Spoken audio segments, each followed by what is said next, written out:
Southern Africa has long been scarred by colonial rule and racial oppression, by white minorities ruling black majorities. Freedom reached Southern Africa only in this generation. Britain's first colony to win independence in Southern Africa was Tanzania in 1961. In 1964, Malawi followed, and a few months after that, Zambia was free. By 1966, so too was Botswana. But Britain's oldest ally, Portugal, ruled by a dictatorship, ignored the African demand for freedom. Her colonies had to fight for it. In Mozambique, the struggle was long and bloody. Mozambique's independence changed the map once more, but it was upheaval in another of Portugal's colonies which brought Southern Africa to the centre of the world stage, Angola. The defeat of their side in Angola, the new map of Southern Africa thus created, forced the West to change tactics. Now only 3 bastions of white supremacy remained: Namibia, South Africa and, most urgently, Rhodesia. At the start of the Kissinger mission last week, President Nyerere had been pessimistic. But 2 days ago, when Dr. Kissinger returned to report to him on his talks with Dr. Vorster and Mr. Smith in South Africa, Nyerere broke the news that victory seemed imminent. Afterwards, in his only television interview since Dr. Kissinger's arrival in Africa, President Nyerere discussed the mission in detail. Kissinger tells me that next Friday he expects a statement from Mr. Smith, which accepts not just the principle of majority rule, but majority rule within the terms expressed by Mr. Callaghan in his conditions. And these terms was independence on the basis of majority rule in 2 years, 18 months, 16 or 60 or 16 months. Now, if Kissinger expects Smith to say this, then I must say either he has converted him, which is not likely, or he has made the alternatives look very grim indeed to him. Do you expect Mr. Smith to say this, that he accepts majority rule, not only majority rule, but within 2 years at the outside? Well, look, if Dr. Kissinger tells me that he expects Smith to say this, I must believe Dr. Kissinger. I don't believe Smith. So my optimism is based upon what Kissinger has told me, upon Kissinger's integrity, and upon American power. What effective pressure can the Americans put on Smith that the British couldn't? South Africa supports Smith. Without South Africa, really, Smith is not likely to last for very long. The Americans have the necessary power to say to the South Africans, you are the supporters of Smith. Stop supporting Smith. Or else? Or else. And that's what's been said, you believe? If it has not been said, then my optimism is unfounded, because I'm saying Smith can only accept majority rule under pressure. He cannot be converted to majority rule.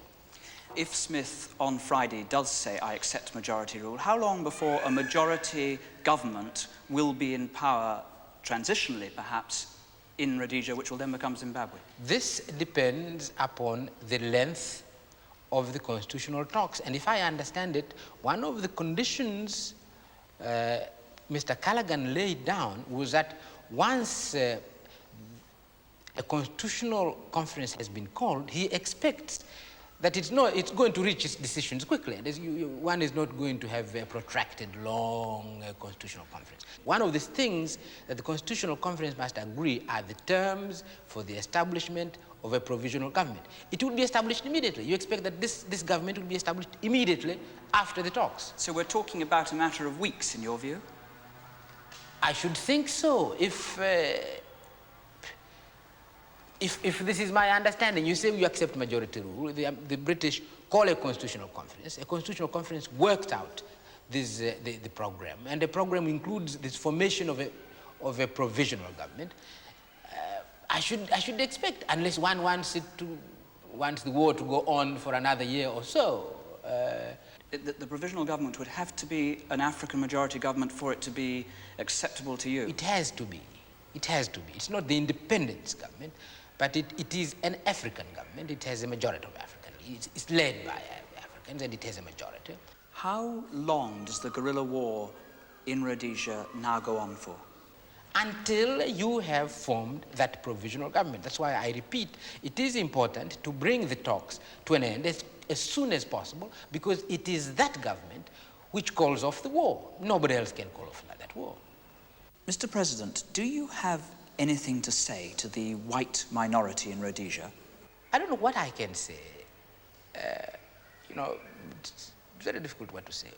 We mean it when we say that we want to establish non-racial societies.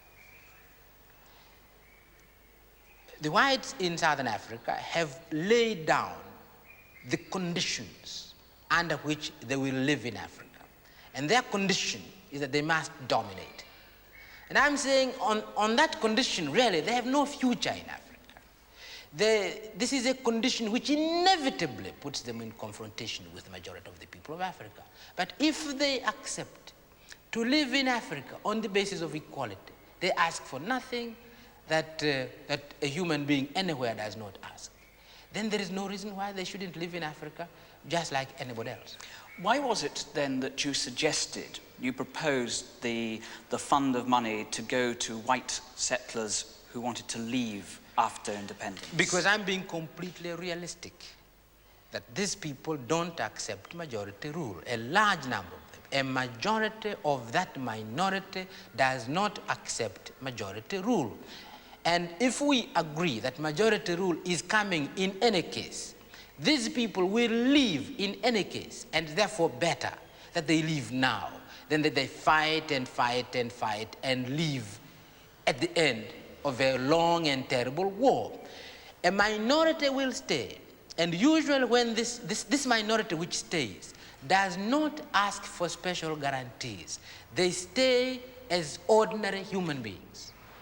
What is your reaction to the view that white people should be given special financial and other guarantees to stay in Zimbabwe? I think it is absurd.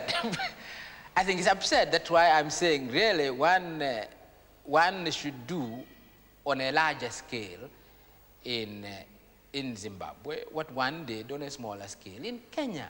You bought them off. Those who didn't want to stay in that country were bought off. You didn't pay them to stay. What is the idea of paying a person to stay in a country in which he says, this is my country anyway, I'm going to stay here? You don't pay him to stay. You pay him to start a new way of life elsewhere because he doesn't want to live here under majority rule. Do you believe that as a consequence of Dr. Kissinger's initiative, Western interests have been strengthened in Southern Africa? I believe Dr. Kissinger is right in saying if you want to work for American interests or Western interests in Southern Africa, throw your weight on the side of those who are working for majority rule. If you don't, and the war goes on, and we have said we can't give these people arms to fight, they will achieve their independence only through the support which they get from the communist countries. And this is not in the interest of the Western powers. So I suppose he's right in doing this, but I'm saying, so what? I want his pressure. I want American pressure. I want American pressure on the side of majority rule. And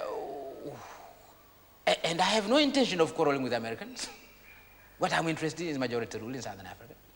One of the things that Dr. Kissinger said in Washington before he came here was that part of the process in his mind was to arrest, was his term, the radicalization of Africa, which he said would have profound impact in the Middle East and Europe and elsewhere. Yeah. Has he been successful in your judgment? On this one, I think he's wrong. This, again, it will be wrong for me not to say this. He's wrong. You can't set out in Africa on the basis of arresting radicalization. We are going to radicalize Africa. If you set out to stop radicalization, you are setting out for a confrontation with future Africa. Future Africa must be radicalized. We must change Africa, and Africa cannot be changed without being radicalized. If you are going to equate radicalization with anti-West, then you are in trouble, because we must radicalize Africa. Dr. Kissinger's mission was also intended to resolve the crisis on South Africa's other flank, in Namibia, where guerrilla war has also begun. Do you expect the guerrilla war in Namibia to intensify? There is no doubt that if the South Africans don't move quickly to a constitutional conference, the guerrilla fighting in Namibia will be intensified, as it had necessarily to be intensified in Rhodesia. And is it your view that at the moment South Africa doesn't seem to be inclined to move quickly towards a constitutional conference? I have a feeling that the South Africans have not, in the case of Namibia, accepted the facts of life.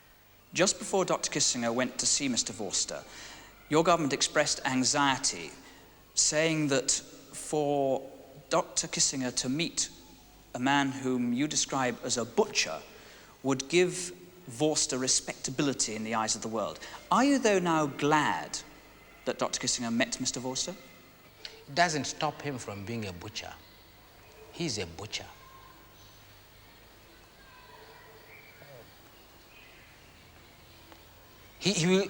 There is no some sacramental exercise which is going to stop Vorster from being a butcher. The man is a butcher, and he knows it himself, and the world knows it. Vorster has changed in relation to Rhodesia. He accepts majority rule in the case of Rhodesia. He does not accept anything like majority rule. He doesn't accept any change leading to relaxation of apartheid in South Africa at all. How now do the frontline states, assuming the independence of Rhodesia, how do the frontline states help the majority population of South Africa? We'll go on explaining to the rest of the world the meaning of apartheid. And we hope the outside world will understand why the majority of the people in South Africa cannot tolerate that situation. They'll oppose it, they'll be shot. There are going to be more and more Sowetos, and we hope the outside world will understand that this has nothing to do with communism. It only has to do with apartheid and people fighting against apartheid. We'll continue doing this. Do you believe that the life of apartheid has been shortened as a consequence of Dr. Kissinger's shuttle? I don't believe myself. Dr. Kissinger has made a statement on apartheid. He has condemned apartheid itself. But I don't believe his shuttle will have the slightest impact on South Africa itself. Certainly not directly. But if Kissinger's and the Americans' diplomacy and pressure helps to liberate Namibia and Rhodesia, South Africa now will have on its borders independent Africa. And the fact that South Africa is bordering directly on independent Africa, irrespective of the ideology or the degree of radicalization of the governments which border South Africa, this is bound to have a tremendous effect on what happens within South Africa itself. So to that extent, what the Americans are doing now will indirectly affect, in the long run, what is happening in South Africa.